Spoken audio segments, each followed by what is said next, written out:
including NASA and commercial instruments to the moon, and including her solar panels, she's just over 15 feet tall. With the landing gear, she's just shy of 15 feet wide, and that's about the length of a standard car parking spot. The lander weighs nearly 1,500 pounds, with the majority of that weight at the base during landing, and it's capable of delivering about 220 pounds of payload to the lunar surface.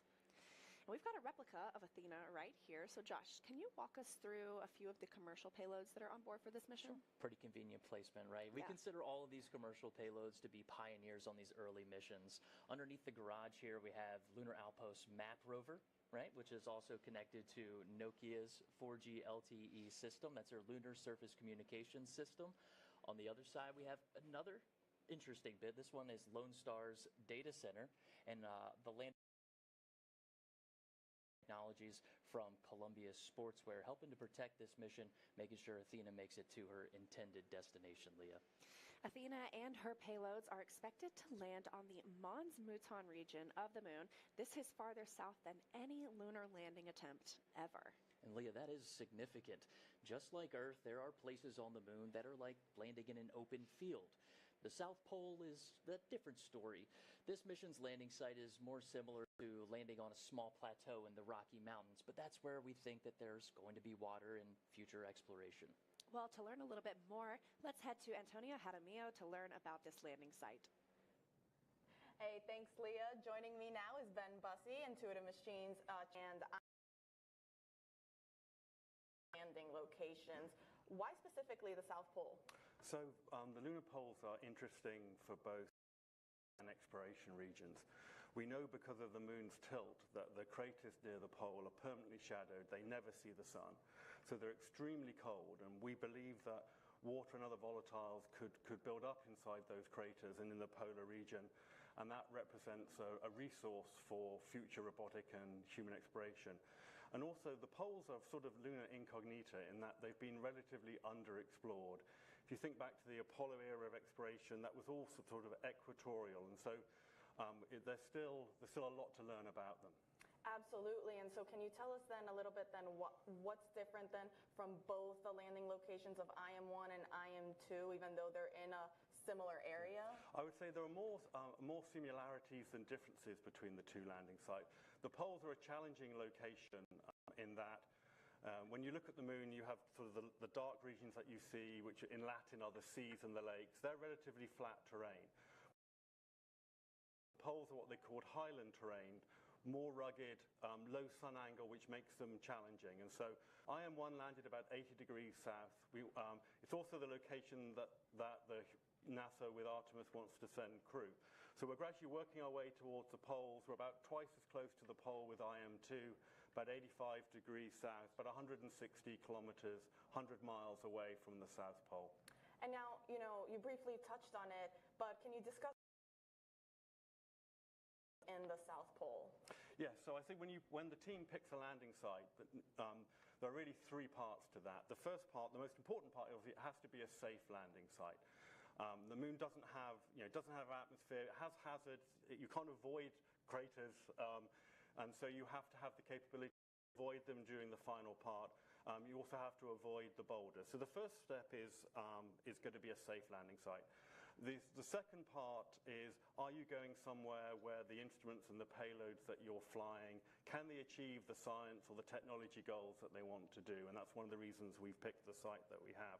And the third, one of the reasons also the poles are challenging, is unlike the near side of the moon where you'd see the Earth all the time and the sun would come up for 14 days and set, the sun is always on the horizon, and you play a sort of a game of orbital mechanics in that you need the sun and the Earth both to be up at the same time, and that changes every month. So the team has to take that into account as well. A lot of things to take into account. Ben, this is going to be Intuitive Machines' second lunar landing. How are you and the team feeling? Oh, I think the best way to phrase it is nervous excited. I mean, obviously the landing is exciting and scary, but we're very excited about what we hope the payloads will achieve. One of the payloads, the Hopper, is like a mini lander that can fly several kilometers. And one of the reasons the Mons Mouton region, it is one of the Artemis regions, one of the potential regions for crew.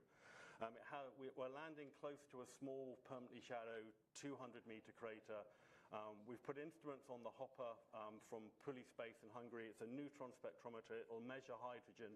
So it'll be the first ever time we've taken a direct hydrogen measurement inside a permanently shadowed crater. Very exciting times ahead. Ben, thank you so much for joining us. Now we'll send it back to Leah and Josh. Thank you, Tony and Ben. As a reminder, Intuitive Machines' lunar lander is taking NASA science and technology demonstrations to the moon under the Commercial Lunar Payload Services Initiative. We call it CLIPS. Under CLIPS, NASA asks commercial companies like Intuitive Machines to provide lunar delivery services that advance capabilities for science, exploration, or commercial development of the moon. This flight will deliver 3 NASA instruments for CLIPS, including a drill suite called Prime 1 and a Laser Retroreflector Array, or LRA. These NASA payloads will focus on demonstrating drilling capabilities, investigating resources below the lunar surface, and analyzing surface and subsurface volatiles. As we continue to descend toward the lunar surface, let's take a closer look at these NASA instruments. First is Prime 1, or the Polar Resources Ice Mining Experiment 1. Prime 1 is a collection of 2 instruments that complement each other's work: the Trident Drill, which stands for the Regolith and Ice Drill for exploring new terrain, and MSOLO, which stands for Mass Spectrometer for observing lunar operations. The Trident drill will extract lunar soil, also known as regolith, up to 1 meter or approximately 3 feet below the surface. MSOLO, the mass spectrometer, is designed to analyze the composition of that sample for water and other components. In addition, MSOLO will measure the composition of gases released near the drill activity. This technology will demonstrate drilling capabilities that will help scientists understand the on-site or in situ resources that already exist on the moon. NASA's next is the Laser Retroreflector Array, or LRA. It's a collection of 8 retroreflectors similar to the reflectors on your bike that enable precision laser ranging, which is a measurement of the distance between orbiting or landing spacecraft to that reflector that we have on Athena. LRA is mounted on Athena's top deck, so when a laser hits it, it reflects light back to the orbiting spacecraft. And LRA is a non-powered or passive instrument that's intended to function as a permanent location marker for decades on the moon. Another common theme you'll find among the NASA payloads on IM-2 is helping to demonstrate technologies and our understanding of that lunar landscape that could very well improve operations for landing on the moon in the future. The technology on IM-2 will provide valuable data to understand the moon's surface and allow us to gather insights that will shape the future of lunar resource utilization. And Leah, using CLIPS as a springboard, Intuitive Machines really based that innovation off of that. We designed and developed a complete lunar program to help support CLIPS and carry out an essential directive underneath that initiative that calls for the commercial development of the moon. That opportunity for Intuitive Machines expanded services outside of NASA payloads, opening doors for commercial missions. On IM-2, there are 8 commercial payloads flying alongside NASA's Prime 1 drill suite and Laser Retroreflector Array. That includes commercial payloads from around the world, like Lone Star's data center, a rover from a company based in Japan called Diamond, Columbia Sportsmare, and a couple more we'll touch on here just in a second. Absolutely. Some additional payloads on board Athena are largely driven by NASA's Space Technology Mission Directorate. These are NASA-sponsored experiments, but developed by private companies. These are also called tipping point awards. These tipping point initiatives are valuable to the lunar economy as we move toward returning to the moon. And as part of NASA's Tipping Point initiative, Intuitive Machines developed its Micronova hopper. We call her Grace, and she's a rocket-fueled drone designed to hop across the lunar surface and into a crater, a place humans and rovers are unable to access. After Athena touches down, Grace is designed to fire her 3 hydrazine engines to lift off from the lander, making her initial landing not too far from Athena. And over the next several days, Grace is expected 4 hops, and the 4th hop, Leah, into a crater called Crater H. We intend to rename that crater perhaps with a little bit more personality. Can't wait to see what you come up with. NASA is interested in what Grace may uncover in the crater because there are regions inside craters that never see light from the sun, and that means they remain extremely cold and could have volatiles like water. And to detect things like water, Grace is equipped with 2 commercial payloads. One of them is a water snooper from Puli Space, and another is a lunar radiometer from the German Aerospace Center. We expect Grace to take readings in the shadow crater for about 45 minutes before making one final hop out of that crater to transmit her data back to Athena. And Grace isn't alone on her mission. She's getting help from another NASA tipping point. To talk about these payloads, Space Technology Mission Directorate's role in bringing these game-changing technologies to reality, let's send it to NASA's Antonia Jaramillo. Hey, thanks, Leah. Now joining me is Nikki Werkheiser, Director of Technology Maturations for NASA's Space Technology Mission Directorate. Nikki, can you tell us a little bit more about NASA's Tipping Point initiative and how it's being leveraged on this IM-2 mission? Of course. So the tipping points are really kind of the heartbeat of what we do in space tech.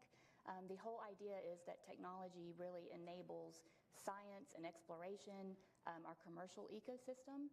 So we really want to have, just as much as we want to have exciting new technologies, we want to have new exciting ways to partner and be very agile and really leverage each other's strengths from the government and the commercial side.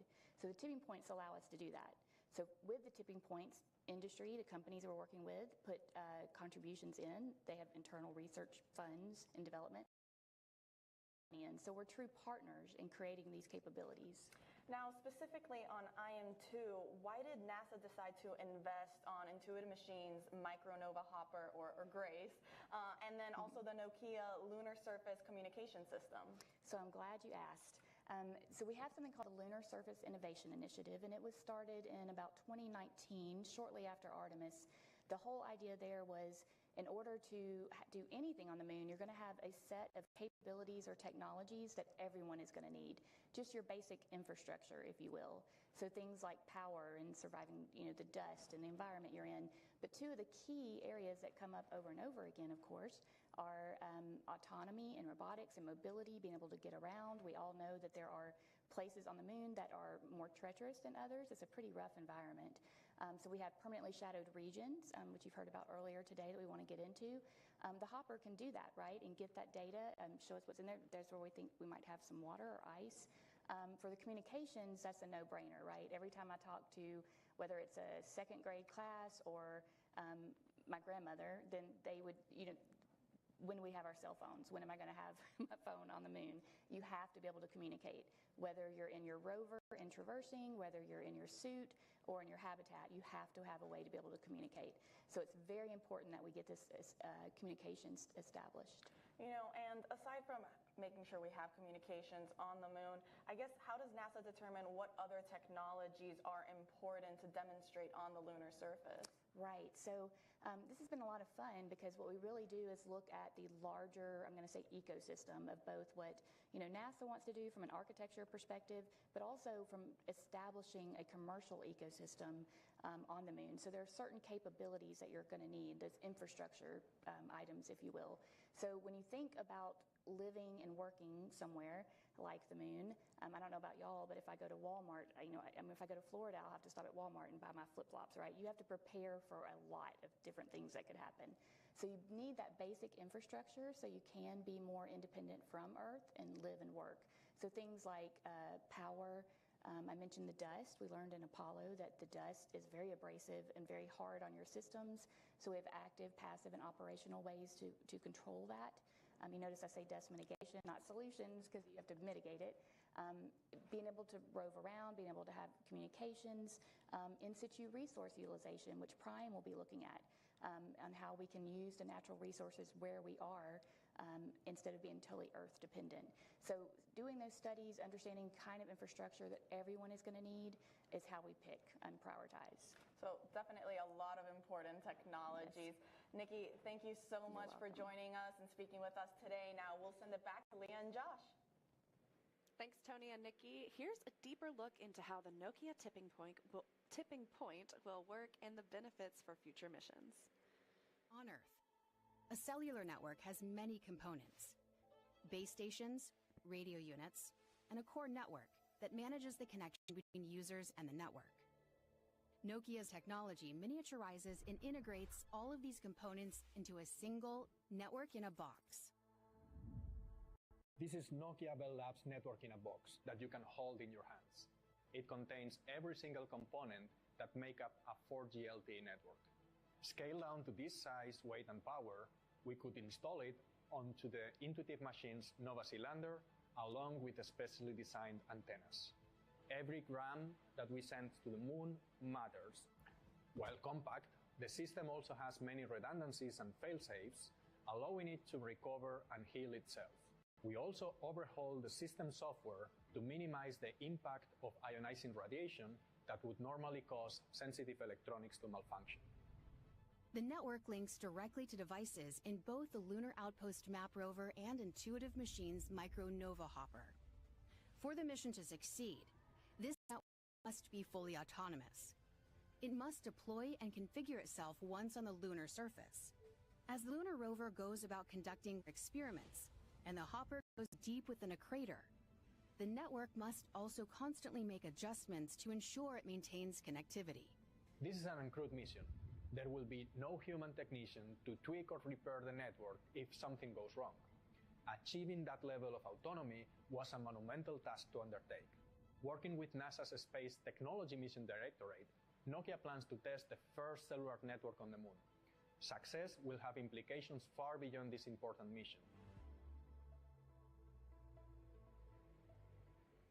In addition to the NASA payloads and tipping point initiatives, Lunar Outpost has another mission objective. Not only will the Lunar Outpost carry the Nokia tipping point demonstration, it will also collect lunar regolith, also known as lunar soil. Lunar Outpost and NASA's Space Operations Mission Directorate for regolith collection. When completed, the companies will provide imagery and location data of the collected material and transfer ownership to NASA. Now, the purpose of this effort is to show that transfer of ownership from private to public. Lunar Outpost Map Rover will be on IM-2. This rover will also carry the Nokia tipping point demo we just mentioned and traverse the moon. And the company's lunar surface communications system, that's from Nokia, will demonstrate proximity communications between Athena, Lunar Outpost rover, and the hopper. The Lunar Outpost Map Rover aboard the IM-2 mission will also carry a technology from the MIT Media Lab Space Exploration Initiative called AstroAnt, which was tested through STMD's Flight Opportunities Program. To change the pace of space, the Science Technology Mission Directorate's Flight Opportunities Program works with industry flight providers to rapidly demonstrate promising technologies in reduced gravity and other relevant environments. And Leah, we're just about 12 minutes from Athena starting her final approach to the lunar surface, and things are moving forward, going into a tense 11-minute main engine firing towards the lunar surface. And to this point, Athena has traveled over 700,000 kilometers up on the Viz over 8 days for this final, very risky maneuver. Yeah, risky is right. It's no secret that landing on the moon is challenging. Countries around the world have attempted this incredible feat, with some being successful and some not. Of course, the United States has landed on the moon many times, most notably during the Apollo program. But today we're looking for the third landing by a U.S. commercial company enabled under NASA's CLIPS initiative. Ahead of these important milestones, let's discuss the challenges of landing on the moon through CLIPS. Take a look. Landing on the moon is hard. We're going back. Under this Artemis program, we're going to be sending humans to the moon for the first time since Apollo. So ahead of humans, we want to get up as much science exploration and technology experiment possible. So CLIPS starts facilitating a lot of the early science, the things we want to learn before we even send humans. CLIPS stands for Commercial Lunar Payload Services, CLPS. The services part is the key element. Ordinarily, when NASA delivers a payload to the surface of the moon, they do it with a commercial partner, but NASA controls the building of the vehicle. Now, we're buying the service of delivery of our lunar payloads to the surface of the moon. It is a delivery service, akin to a delivery service that you'd have here on Earth. We provide payloads to a commercial company. They decide how to get it to the moon. They have to develop their own lander, but they also have to manage the entire end-to-end mission. It's meant to provide affordable, rapid, frequent access to the lunar surface through American companies. We're funding different companies. We have commercial companies that are competing to win task orders to deliver our payloads to the surface of the moon. One of the goals when we started CLIPS was to help establish a lunar economy. Somebody has to do it first. When it becomes commercially available, Then they're able to crank them up. Then they're able to make it more affordable. And so the lunar surface is just the next frontier for a commercial environment. But we had to acknowledge up front, all the way through the highest levels of the agency's leadership, that some of them will fail. These missions may not be as successful as a traditional NASA mission. We have accepted the risk that going through this innovative approach with these commercial companies, that there could be some failures. Some of them are new companies. None of them have ever successfully landed on the surface of the moon. So they're going to learn lessons. We need to give our vendors the opportunity to learn. And so that'll help ultimately buy down our risk as these companies learn, okay, what does it take to actually build up the lunar lander, integrate payloads, get to the lunar surface and land safely. They've been able to demonstrate that they have very, very good technical depth and the ability to design and execute missions. We're willing to take more shots on goal. And we aren't risking human life.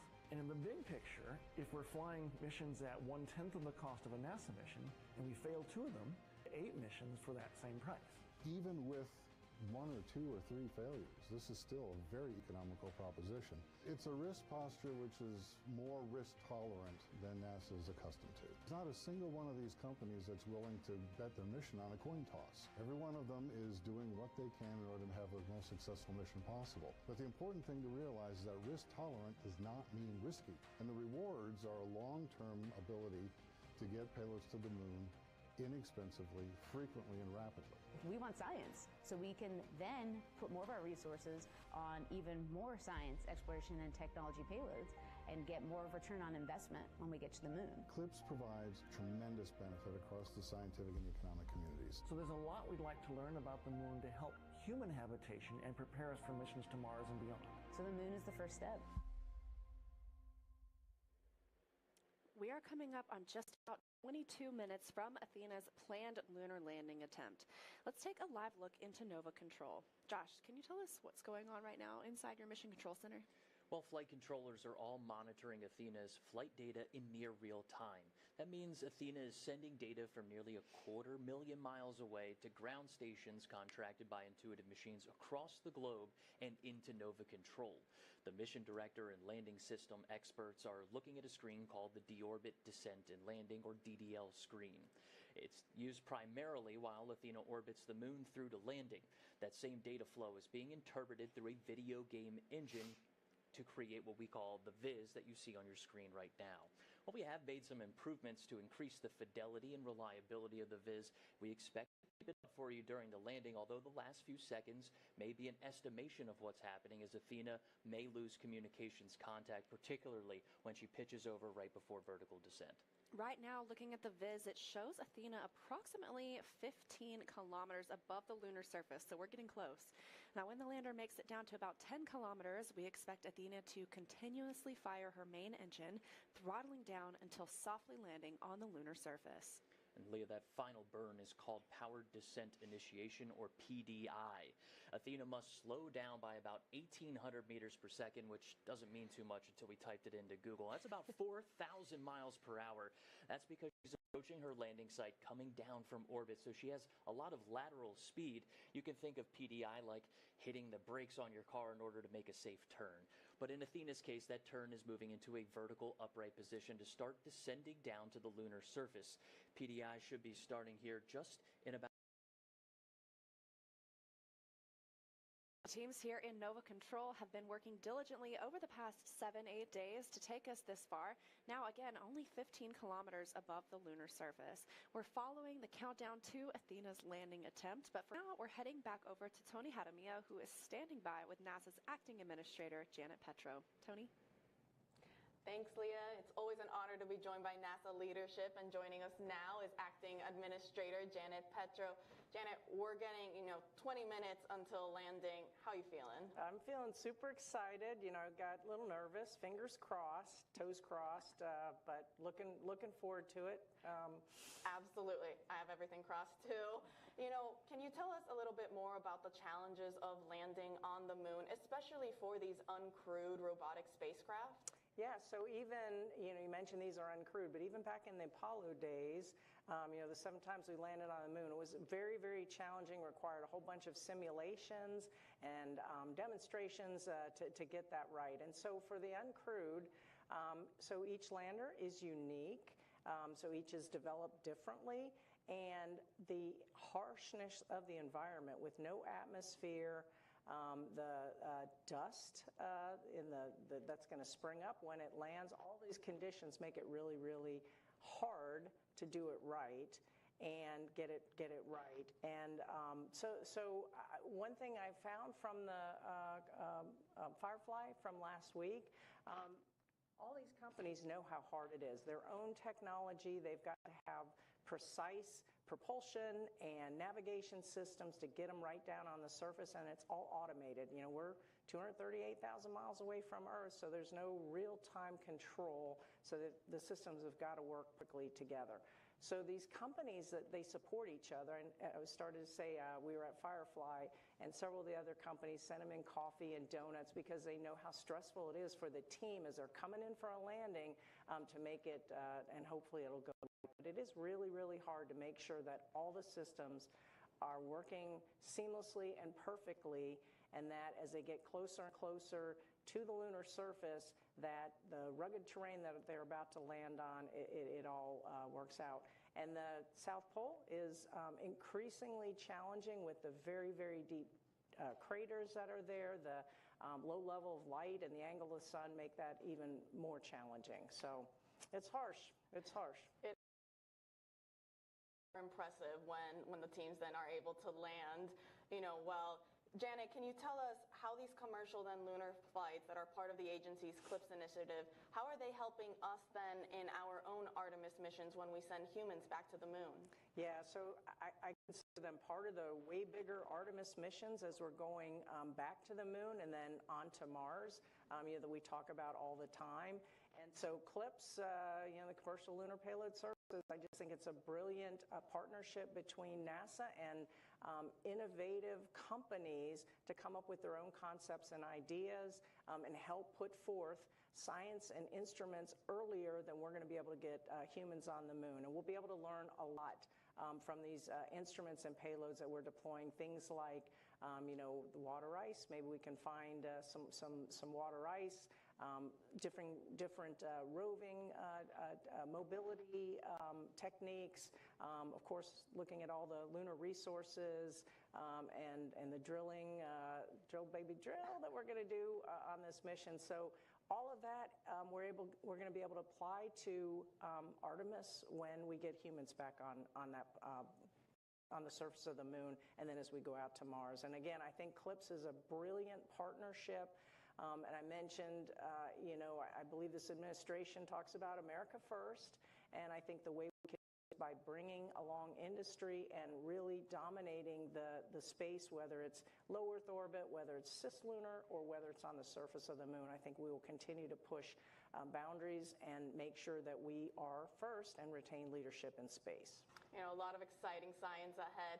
Janet, thank you so much for joining us today. Now we'll send it back to Leah and Josh.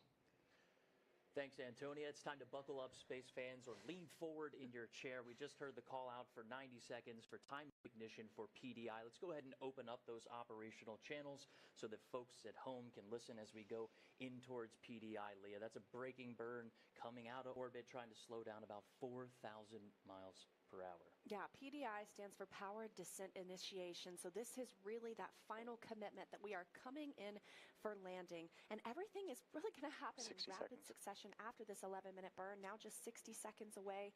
The rest of the sequence is only about 2 minutes to touchdown. You put that down for us, Josh? That's right. It's going to be rather quick after we get through this PDI maneuver. You're going to hear things 45. Call out for 45 seconds. After PDI, we'll have pitch over, HDA, vertical descent, and then landing operations. We're just now inside about 30 seconds by for that time of ignition for PDI. 30 seconds.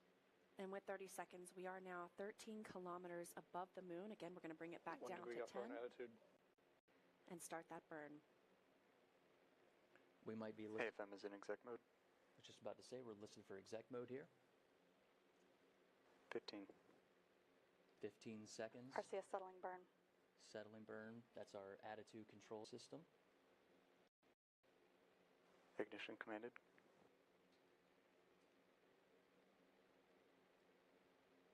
Ignition and main stage. All right, let's go ahead and start our stopwatches here. Cameras are running. we'll be listening for that max AFM thrust. mode is breaking 1. Chamber pressures look nominal. Good calls. They're not going in at 100% here, Leah. They're Good going excel. in about 90% in case they need a little bit more oomph on this braking burn. Again, this is about Good control. an 11-minute burn, but the engine does not cut off at the end of this burn. It just continues to throttle down until we land softly on the lunar surface. We're listening in to hear some good confirmations of data. If you hear good confirmation of data, that means that data is making its way to the viz, what you're watching right now on your screen. We do expect to lose some of those communications, especially during that pitch over maneuver at the end of PDI. Back to Earth, it's something we expect, something we plan for. But one thing that's unique to the lunar South Pole is what's called multipath, and that's when you have radio waves reaching their intended destination back at Earth after they're taking a different route, maybe bouncing off a crater or a ridge. So we do expect less than optimal radio signals on the surface, but that's something we have to plan for, and it's something that's reflected inside the viz here. So if the viz does lose communications, it's going to continue moving in its last estimated vector. So folks at home, you might be seeing the lander touch down on the surface, but the ultimate call of confirmation and what is happening is going to come from that vector seat. You see it in the small box on the bottom right hand of your screen. That's Dr. Tim Crane in the mission director seat today. Coming up on a minute and 45 seconds since the start of the burn, again, an 11-minute burn using the main engine aboard Athena. And if you're watching the video, Athena is traveling parallel, essentially, to the lunar surface. That's because it is. This is a braking 2 minutes burn. Confirmation 2 minutes in, and a better picture on the viz that shows just Chamber pressure still nominal. continuing to get good calls. But the next step will be pitch over. So during that pitch over time frame, Athena will begin to upright itself and prepare to descend down to the lunar surface and also activate HDA, or hazard detection and avoidance. Can you break that down for us too? Yeah, we touched on this at the top of the show, Leah. We are going in at about 450 meters for PDI versus our originally planned 400 meters, and that's because we had some uncertainty and variability within the recent landing measurements, going in about 50 meters higher, allowing those flight controllers to manually confirm and screen alternative measurements. But we do expect that our estimated landing time will stay closer towards that estimated 11:30 Central Time. That's 12:30 Eastern. And right now we're standing by, just about to hit 3 minutes into this burn. We're listening 3 minutes in. There it is. How about that? And we're listening in to hear for things about how many kilometers uprange we may be. We know this braking burn will continue to happen until about 2 kilometers from our intended landing site. Now, that intended landing site is where Athena... Still processing good depause. Hey, that's a good call. All right, folks at home, that depause is that delta position, meaning the lander is taking pictures in flight, and she's comparing those two pictures together to determine how much have I moved and figure out how fast did I get there in order to affirm that Athena's going in the right direction, making the right moves going forward. Another good thing about depause, we're getting good comm. So on your screen at home and you're looking at the viz, you're looking at, what is this, about 16 meters. That may be off, about 16 meters. We'll stand by for a call out to confirm the altitude as well as distance to the landing site. But if they're getting good depause, they have good comm. Again, we do expect, plan, and train for a loss of comm right around the pitch over time frame, and maybe also as well as we descend towards the lunar, making sure that our radios and antennas are in the right config. 490 seconds left in the burn. 490 seconds left in the burn. That's code for, we've been burning for about 4 minutes, Leah.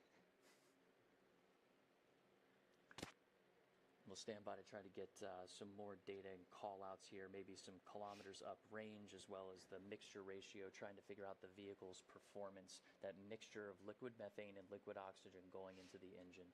Let's take a second and listen in to flight controllers GNC here. 174 acknowledged. It's a different mode inside of the guidance, navigation, and control software called out from Michaela Landivar, if I'm not Chamber mistaken. pressures and temperatures still nominal. Nominal temperatures. This 50 seconds left in the braking. 450 seconds left in a braking. 5 minutes in. Code for 5 minutes in.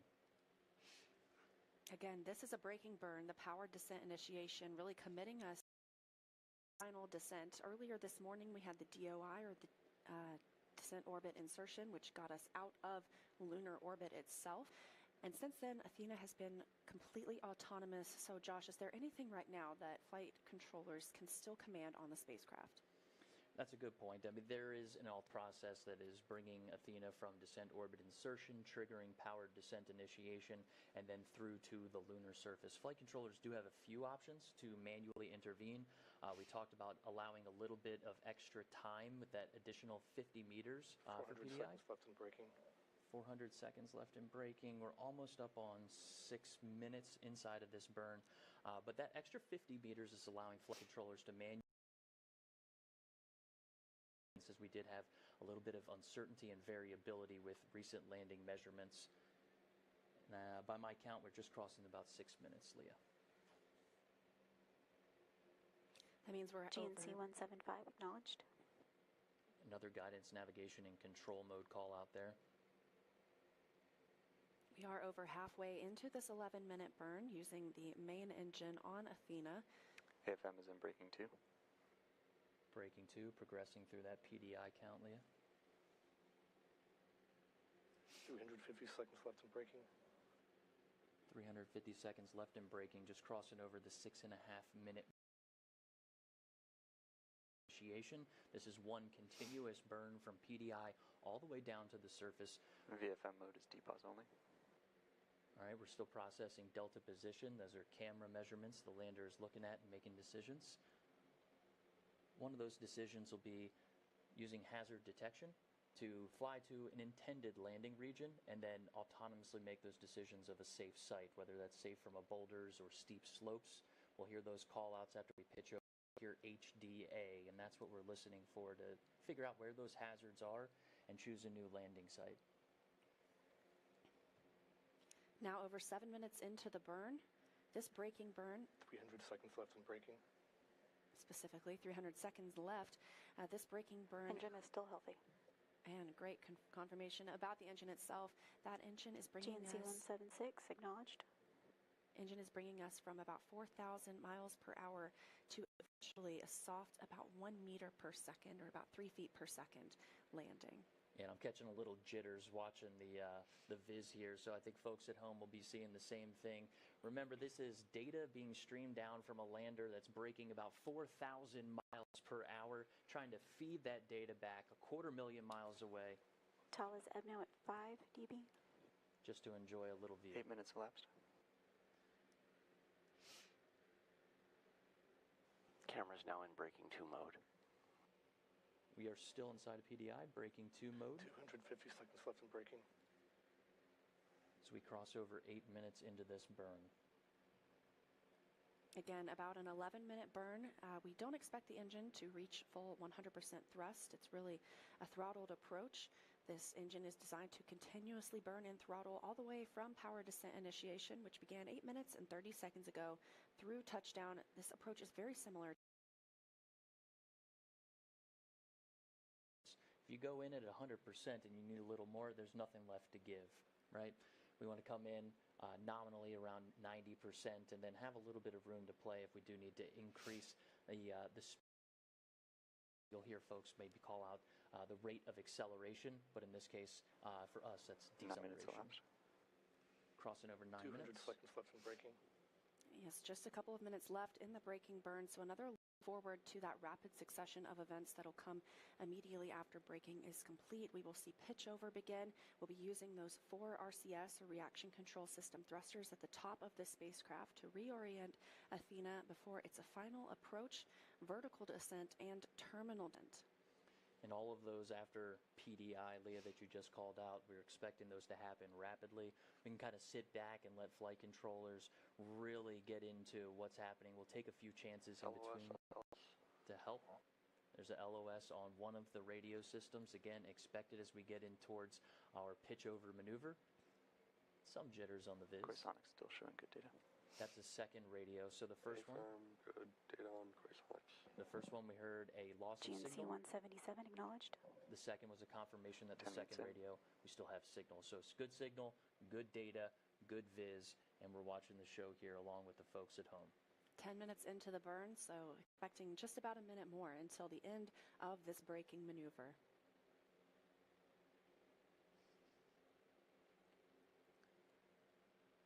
We expect plan for pitch over just about 2 kilometers away from the intended landing site. That gives Athena a little bit of time to pitch over and start looking forward using her navigation sensors to detect different hazards, as well as her altitude, to lower down to the lunar surface at approximately 1 meters per second if all goes to plan. There's LOS as we approach our pitch over.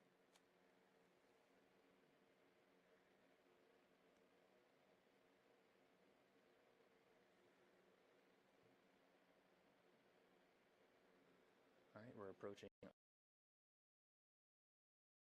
Local time is 11:26. AOS on Quasonics. 11 minutes in. 11 minutes in, we heard another call out that we're up on Quasonics. That's a radio system. It's 11:26 local. Pitch over time at 11:27 in about 52 seconds. So we are coming up over into the pitch over, where we expect to have some loss of comms.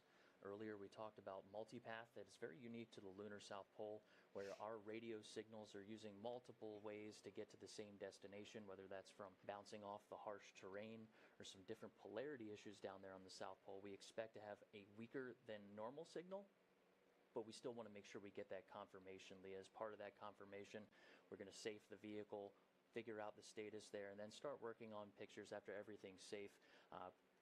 Maybe around 2 hours after landing, we can cherish that photo. LOS on Quasonics. There's that loss of signal on one of the radio systems. We approach 12 minutes into PDI. Again, the engine will continue to fire, albeit it will continue throttling down as we approach the lunar surface. And a reminder, the Viz is a simulation based on flight data, but if we do lose contact with the lander, which can be expected based on the conditions at the lunar South Pole, we will continue to see projected data on this visualization. And we're approaching G as in ground to 2 minutes. We expect to drop this clock here in 2 minutes and take all of our commands from inside of Nova Control. The bottom right hand of your screen, that's Dr. Tim Crane, our co-founder, growth officer, also sitting in as mission director for landing this IM-2 mission. Standing by for the latest information. Let's wait one.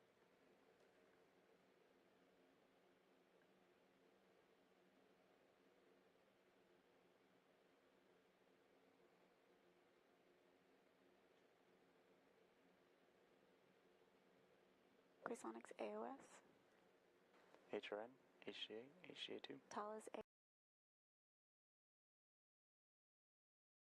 Left and braking. 60 seconds left in braking. And approach. Landing site selected. Engine at idle. 11 meters cross range, divert. Quasonics LOS. There's that loss of signal over pitch over. Stand by, see if we regain that signal. Remember, folks, the Viz that you're watching at home is an estimation of data. It's doing its best. That's a lot of data coming from really far away. All commands and all confirmations come from our mission director at the bottom right hand of your screen.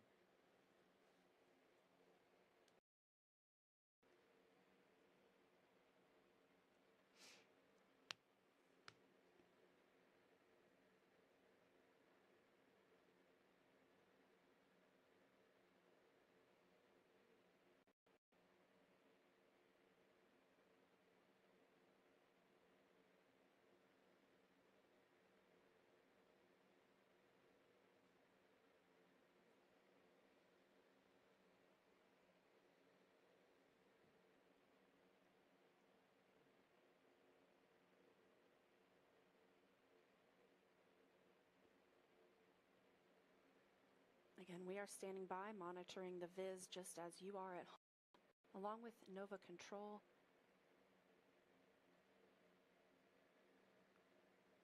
We are approaching approximately the time that we estimated Athena would touch down on the surface. We did hear a call out for a Quasonics LOS. That is our radio system, something we expect to happen at pitch over. That's prior to a vertical descent and terminal descent.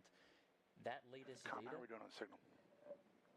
is what you're seeing on the Viz. Why don't we go? We currently are getting our uplink through Hemi 2, and we have a healthy AGC value. So uplink is coming in strong for Talas, and then for our downlink, we have a strong EBNO at 17 on Green Hilly, and we are currently not Quasonics. So we are in Quasonics LOS. All right, that's a See Quasonics. our signal strong on the spectrum for Talos. I'm not seeing our Quasonics in our spectrum as of yet. FM, what mode are we in? Approach 17 is the last we've seen. All right, so that's up on one radio, and they do have a loss of signal in the second. Fido, I'm looking at the SenseXL. Do you see the SenseXL reading? Let me look. That's a mission director detecting CF I the am lander. seeing SenseXL 1G. So that was the mission director, Tim Crane, trying to figure out what is the vehicle sensing. It has two inertial measurement units on board. You can think of those as your inner ear. So when he's asking what is the sensed acceleration, that's what he's asking for, is what is that inertial measurement unit, that inner ear, detecting as far as acceleration.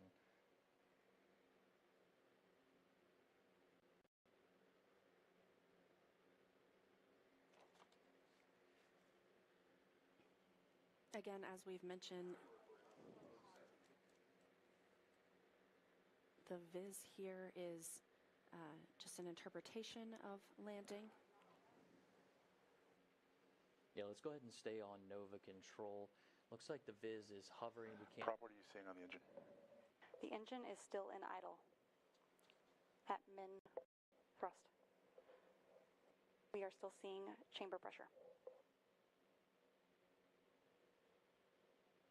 So we're getting good data. We heard that we have one radio up, one radio loss of signal. We just heard that we have... I'm seeing guidance to solution for time to go as increasing. It's indicating to me that it is the onboard nav state is not decreasing in altitude.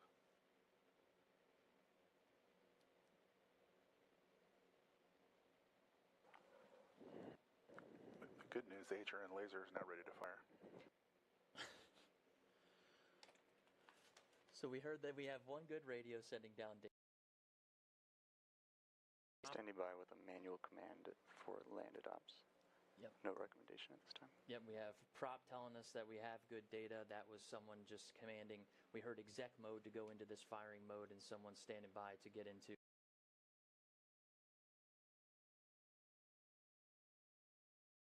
pulling down data. We'll see how this goes. Looks like Tim's about ready to jump on the loop and sort out what we saw on the Viz versus what the folks inside of Mission Control are seeing on their monitors. It's a good reminder, too, this public channel that we're listening to here in the studio, Leah, and what people are listening to at home, at the landing party at Lone Star Flight Museum. All right, folks. I'm showing that we are sensing lunar acceleration. So we're on the surface. Let's evaluate. All right, let's continue to evaluate. I hear we do have a picture from a portion of the descent. Is that right over there? All right, so that's a picture during braking, about 10 kilometers up MD, from this the is lunar Prop on surface that we do have while we wait We for a can little confirm more the engine information. is still running and therefore needs to be upright. If we were in a different configuration, the engine would have snuffed. Okay, so we have confirmation. I believe that was from Con that says the engine's still running. This picture you're looking at,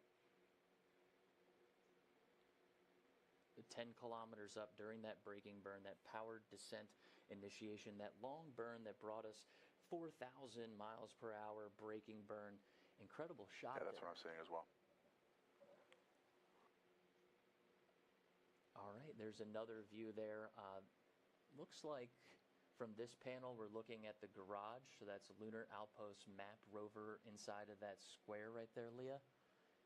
And this looks like probably about the same altitude, maybe about 10 meters above the surface. And one more here for everyone. It's about the same altitude there, maybe a little bit more exposure, but these... Camera's still running in HRN mode. These photos came down for us just a few moments ago. Wanted to share those before we jump back into mission control as flight controllers are looking at this dynamic situation and learning Yeah, go ahead and put us in landed ops. It looks like we're down. We need to evaluate that situation, and I'd like to get a picture. As they say, picture it didn't happen. Hello, so Dr. Crane's onto it right there. A couple things here, Leah. FM 3402 was acknowledged. AOS on Thales. What we're hearing in our ears and what folks at home are listening to are not the channels Check your systems. that mission controllers are working on. It's an engine shutdown notice. We'll see what comes out of this. But they're all on different loops having separate conversations, so all the information that we have, that folks have at home, isn't necessarily the exact vibe inside the room. So we'll stand by and listen in to see what we have here. I did hear Dr. Crane call out that they are getting readings for lunar acceleration. Into the post-landing court procedure.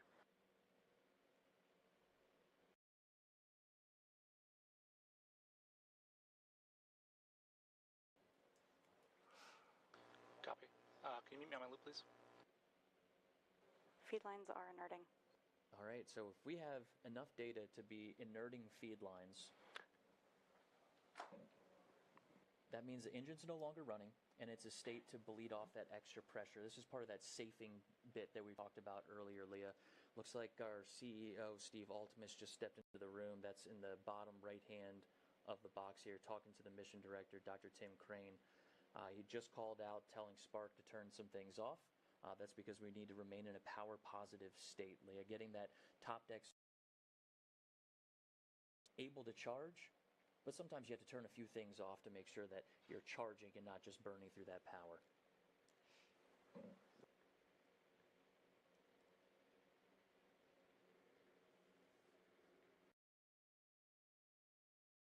All right, by my countdown clock, it's been about 22 minutes since we started that PDI, Leah.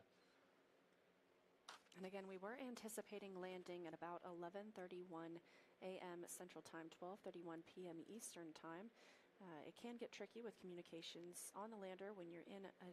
Prop, do we have insight to tank pressure if we turn off the Mogies and the Iggies? We would, yeah. All right, that's code for the... If you turn off Mogies, then we cannot inert or vent the tanks. Yeah. We can bring them back up, though, right? Yes. How are my pressures? They're low at this time. Okay. Turn off the Mogies and the Iggies. Going. Could we turn everything off except the vent valves? Yes. That would be everything except MV103 and MV303. All right, all this activity is regarding the lander's propulsion system. They're going through deciding on how to vent it. We heard two things there, Leah. We heard Mogies and Iggies. That's our motor engine gimbal system, right? And our Iggies are igniter. So they're working through the process of safing this engine. At the top of the show, we talked about the priorities after touchdown, and being safe was first, followed by pulling down some health status information, and then images. And then just about 3 minutes ago, we heard Dr. Crane go ahead and say, FM 3403 acknowledged. We'll prioritize images. It's just about 9 minutes after the expected landing. So let's hang tight and continue to watch this problem and challenges unfold inside of mission control. Each one going through, finding this challenge, each one being solved here. It sounds like they're still working through venting the engine system.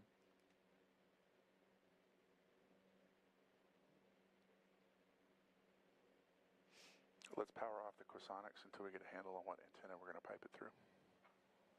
Copy. Quasonics is currently in idle mode. Good enough, thank you. Quasonics, that's our radio. There's two radio systems on the lander. It sounds like when we talk about that vehicle health status, we heard some things for prop. Vehicle health status includes being in a power positive state. Spark 636 acknowledged. So we are communicating, commanding the lander, and getting acknowledgments back that the lander is behaving as expected. So putting those things together while we wait for confirmation from Dr. Crane. We have an engine that is shut down.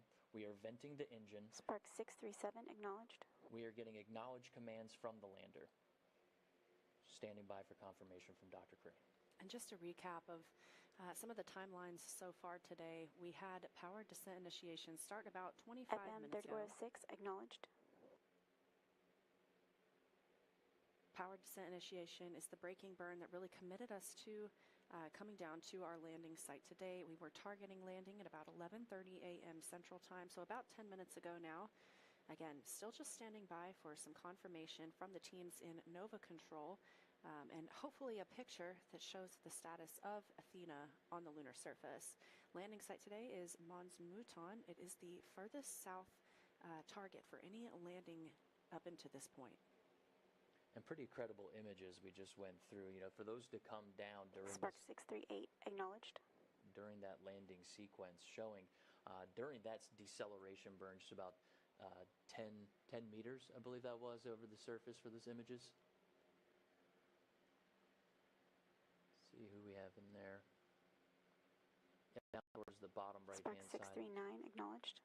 Of your screen, we keep hearing those acknowledgments of the vehicle receiving our commands as we stand by for the real deciding factor here. Never a dull moment, Leah. We did hear that they were going into Spark 640 acknowledged. So can you walk us through some of what that means? I know that includes safing the engine as well. Right, so there's different modes that we need to command, right? At the beginning of PDI, we hear the command for exec mode, all right? Spark 641 acknowledged. That's executing the burn maneuver, right? When we switch over into landed ops, it's a different setting on the lander in order for us to go through those steps, safing the vehicle first and foremost, that liquid methane, liquid oxygen engine. Yep, bring it down. Also, FM, I'd like a recommendation on whether or not we keep Talos 1 up or if we bring it down. Going to be a decision on up and down for radio. Yeah, bring it down for now. We're taking the same pictures.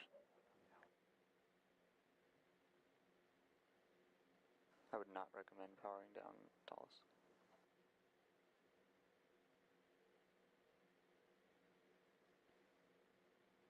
He did say pick.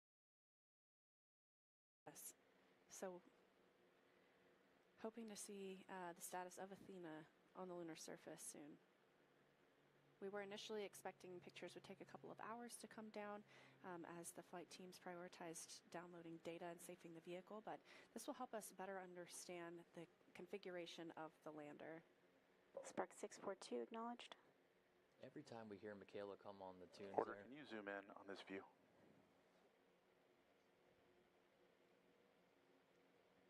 Actually, give me the spacecraft view. Spark 644 acknowledged. Getting all these acknowledgments coming through. No, take task down. All right, we're going to see here. Looks like Tim's Star Tracker's down. Keep powering down things that we're not using anymore. Mission director looks like he's looking up at the screen. Maybe they're looking at a little bit of data that we do not have in front of us. Still standing by for confirmation. But we've heard a few steps go through the process, venting the lander system, hopefully pulling down data inside of mission control, confirming Athena's status on the surface. And then finally, it sounds like we've heard a couple mentions of pictures. We've shown a couple from that descent stage.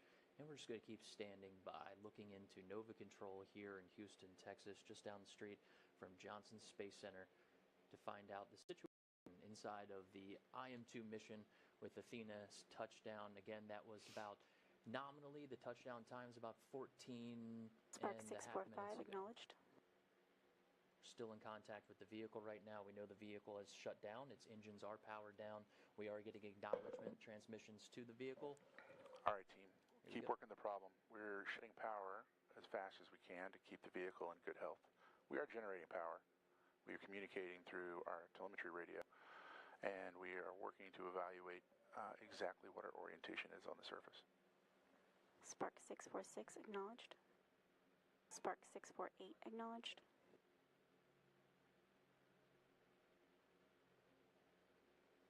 So good confirmations there, right? We know we're getting acknowledgement. We're sending things to the vehicle. We're safing the vehicle. Now it's time to start working the challenge of how is the vehicle? Which way is it pointed? Earlier in the show, we talked about the different antennas on the vehicle and trying to work those. But we are charging, which is a very key element to this mission. Looks like the room's filling up with our subject matter experts. Just continue working on this challenge to see where we stand. Spark 649 acknowledged. If you see DS is back in low rate. you see folks walking on the bottom right hand of your screen underneath the camera. That's because the room's situational awareness is about a 65-inch TV sitting underneath of there. So what they're pointing at could be data, could be confirmation. A little hard to see from this view, but as you see people exiting the bottom of your screen on the bottom right, there's a television monitor there that's helping them make some decisions. And as we cross over, it's been about 30 minutes since time of ignition for PDI, and we just hit 16 minutes since our nominal landing.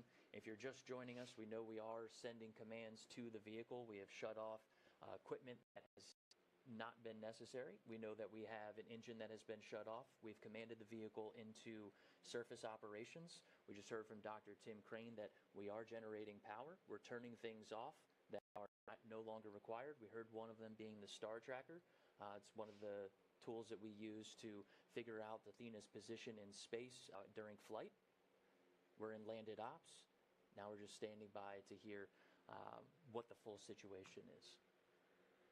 16 and a half minutes since nominal landing time, and a little over 31 minutes since Athena commanded her final engine burn. Spark PDI. 651 acknowledged. And like you said, Josh, we are Order, communicating. go ahead and turn on the displays for all the antennas. We're Okay, so you're communicating. going to see everyone looking up at the screen here. So when they're calling back to order, that's actually Spark in 652 the acknowledged. back left of the bottom right monitor. They're changing screens inside the room, situational awareness, television. Just asked to pull up the antenna configurations, trying to figure Spark 653 acknowledged. which one's pointing back toward Earth, which might be the best one to use. Towards the top of the show and during PDI, when things got a little spicy, we talked about multipath, Leah, and that's something that we expect to happen on the South Pole, something we learned from during IM1, quite frankly, with Odie. Being on the surface and radio waves taking multiple paths to get to the same destination.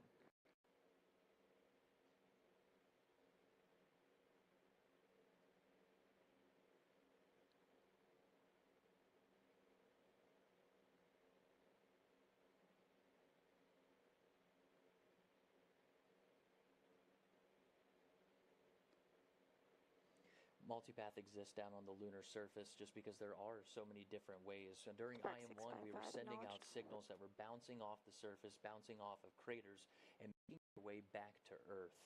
We took I think it was a Saturday and a Sunday to learn a little bit more about the multipath situation.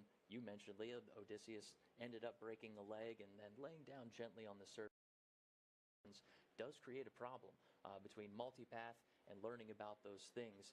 Inside of Intuitive Machines' Lunar Data Network, it's comprised of ground stations all over the globe. The largest Spark, one of that's them good work being so far. What else we got? the largest ones down in Australia. That is the Parkes Observatory. They call her Miri Yang down there, but that really is what helped us pick up those weak radio signals for IM1. That's not the dish we're on right now, but it seems like we do have a great connection from the vehicle.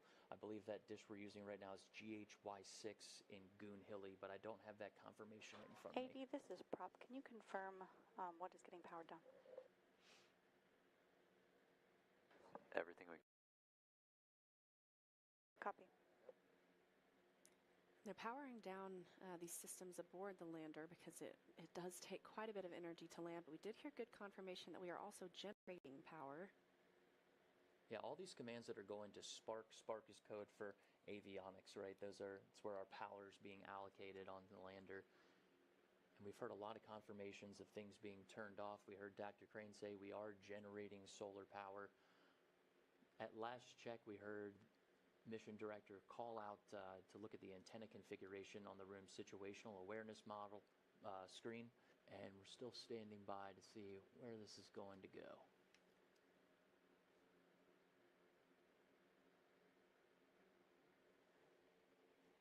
Yes, power down the chrosonics until we're ready to use it.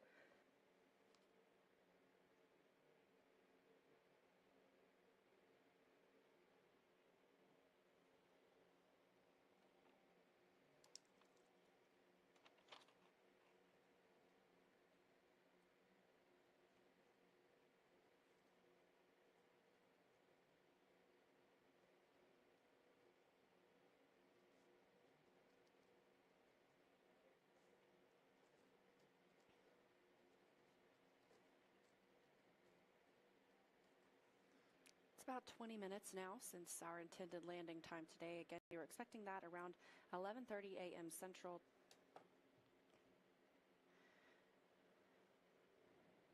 Teams in the room in Nova Control, that's here at Intuitive Machines in Houston, Texas, just down the street from Johnson Space Center, continuing to evaluate the status of the spacecraft. Continuing to communicate with the spacecraft itself, and just waiting for potentially a photo that would help us confirm its orientation. I'm just going to wait one and listen in for a couple cues coming into the studio here. Bear with us, folks.